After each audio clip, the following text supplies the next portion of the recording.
Senhor presidente, senhoras e senhores deputados. Em primeiro lugar, senhor presidente,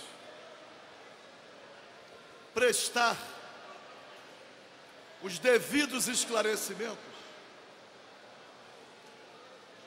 em relação ao impasse com o qual estamos convivendo na Assembleia Legislativa. Antes do primeiro turno da eleição, esta Casa aprovou um dispositivo que retirava a possibilidade definitiva, pelo menos nessa legislatura, a possibilidade de privatização da SEDAI. 54 senhoras e senhores deputados compareceram e todos os presentes, à unanimidade, todos votaram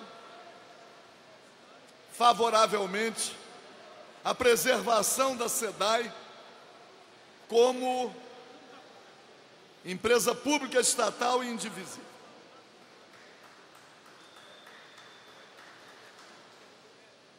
Era impossível prever que, passada a eleição, nos seus 2 turnos, com a eleição de um novo governo, que ficássemos submetidos a esse tipo de constrangimento. Porque, se no período que antecedeu a eleição, 54 deputados estaduais assumiram uma posição, como esperar que, passada a eleição, o posicionamento de uma parcela fosse modificado? Existe uma expressão, deputado Eliomar Coelho, estelionato eleitoral. Será que aqueles que agora assumem um posicionamento que contraria o posicionamento anterior poderão ser rotulados de estelionatários eleitorais? Porque todas as preocupações explicitadas agora também estavam presentes no momento anterior. Por outro lado,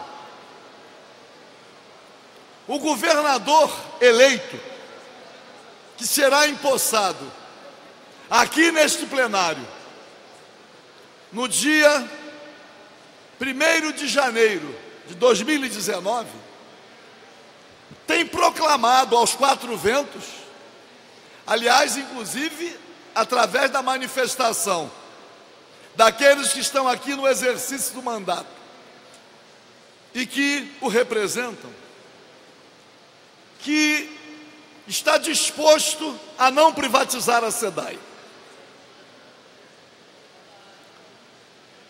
Se do período que antecedeu a eleição até hoje houve uma mudança de posição, como é que nós podemos acreditar na sinceridade daqueles que mudaram de posição, mas que agora tentam restabelecer o compromisso? Eles querem manter o veto, eles querem deixar aberta a possibilidade da privatização da SEDAI, mas dizem que não querem privatizar. Há um contrassenso, uma incoerência. É preciso dizer que o futuro presidente da República vai criar uma secretaria destinada exclusivamente a tratar de privatizações. E o governador eleito, que tomará posse em janeiro próximo, subscreveu com vários governadores um documento onde solicita ao futuro presidente da República que precarize a estabilidade do servidor público. Isto é, de um lado assume um posicionamento antiliberal na defesa da SEDAI como empresa pública, mas com a outra mão sinaliza com a visão que vem sendo predominante do Estado mínimo. Não sei. A grande questão, senhor presidente, é que nós não podemos recuar. Nós não podemos de forma alguma. Aqueles que permanecem coerentes com a votação anterior, agora acreditar nesse falso terrorismo, que a afirmação agora é que os regimes de recuperação fiscal passaria a correr risco. Isto é, nesse último mês de governo Temer, o regime de recuperação judicial, tendo em vista a preservação da SEDAI, o regime de recuperação fiscal poderia ser denunciado pelo governo federal. Ora, quem é que pode acreditar nisso? É uma mentira que não se sustenta. Que não se sustenta. E aqueles que continuam coerentes com a posição anterior também não podem contribuir com a manutenção do veto, estando presente na votação, sabendo da certa derrota. Completa o quórum e é derrotado. Seria o voto do idiota.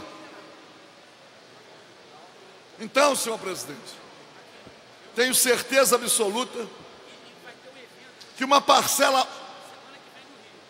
bem majoritária daqueles que antes da eleição votaram pela preservação da SEDAI como empresa pública, esta parcela vai se manter coerente, já está demonstrando isso aqui.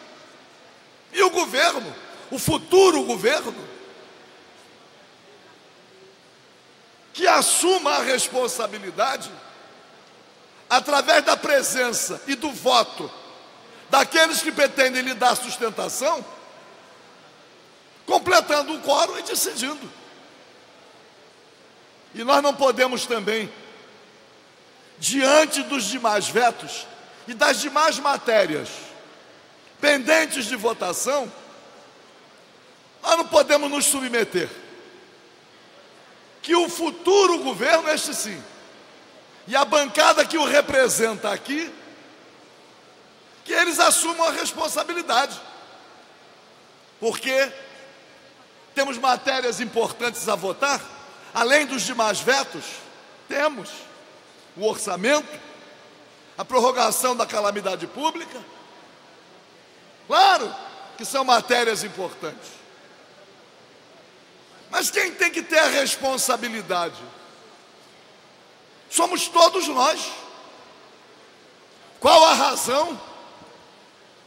Eu não consigo encontrar nenhuma explicação para a resistência em relação à derrubada do veto.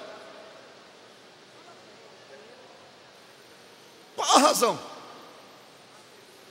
Se o futuro governador assume o governo no dia 1º de janeiro, ele foi eleito para governar.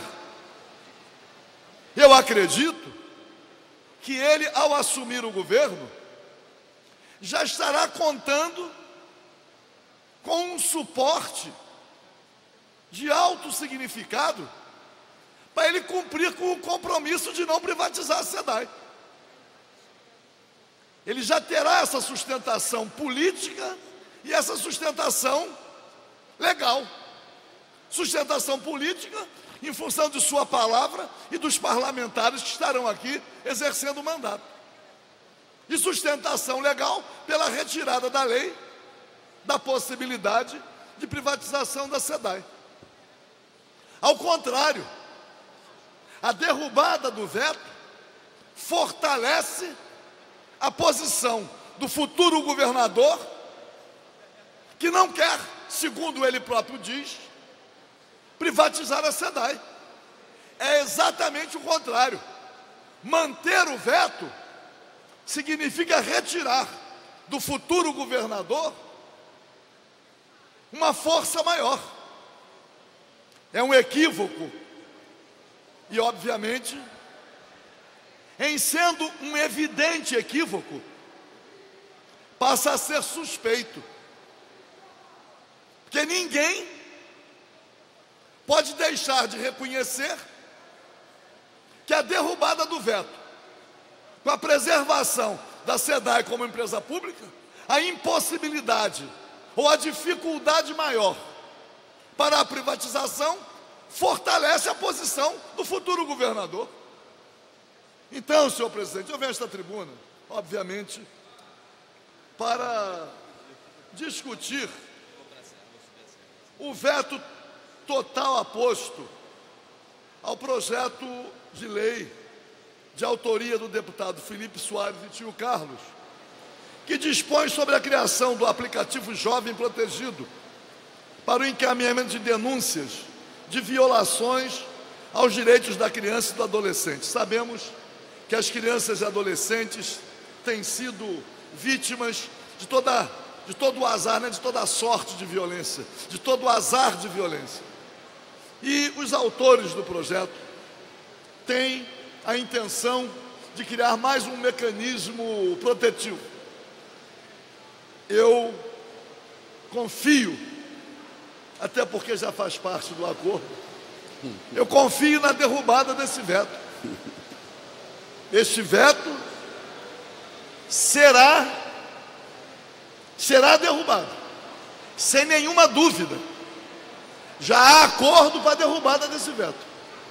E ele será derrubado. Só não teremos a possibilidade, acredito eu, de apreciar esse veto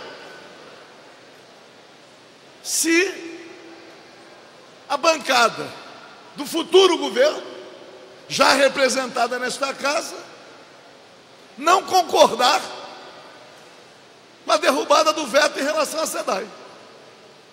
Se houver esse acordo, em um dia teremos a oportunidade de votar toda a pauta, todo o acordo em relação aos vetos que serão derrubados, os vetos que serão mantidos. Teremos a possibilidade de votar no mesmo dia a prorrogação da calamidade. No mesmo dia votaremos também o orçamento. Por quê? Tudo poderá ser feito na base do acordo. Já há acordo em relação a tudo. Só há a resistência da bancada do futuro governador em relação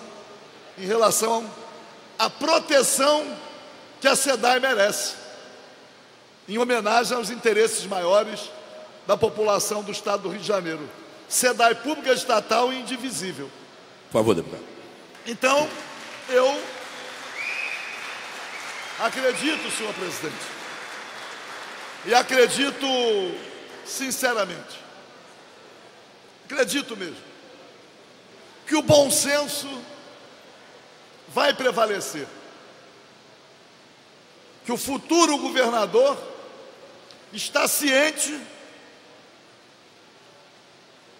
que a recuperação fiscal, o acordo assinado com o governo federal, não corre nenhum risco, mas nenhum, ainda mais considerando a aliança que existe entre o governador futuro e o futuro presidente da República. E que derrubar o veto significa fortalecer a posição que ele tem proclamado, a defesa da SEDAI, a luta contra a privatização.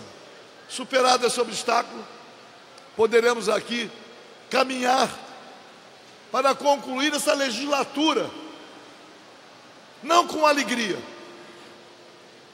É impossível concluir essa legislatura com alegria, principalmente considerando os riscos a que está submetido o Estado Democrático de Direito. Muito difícil. O Estado Democrático de Direito está sob ameaça. Estamos constatando a exacerbação do poder judiciário, a intervenção em outros poderes, o descumprimento claro da Constituição.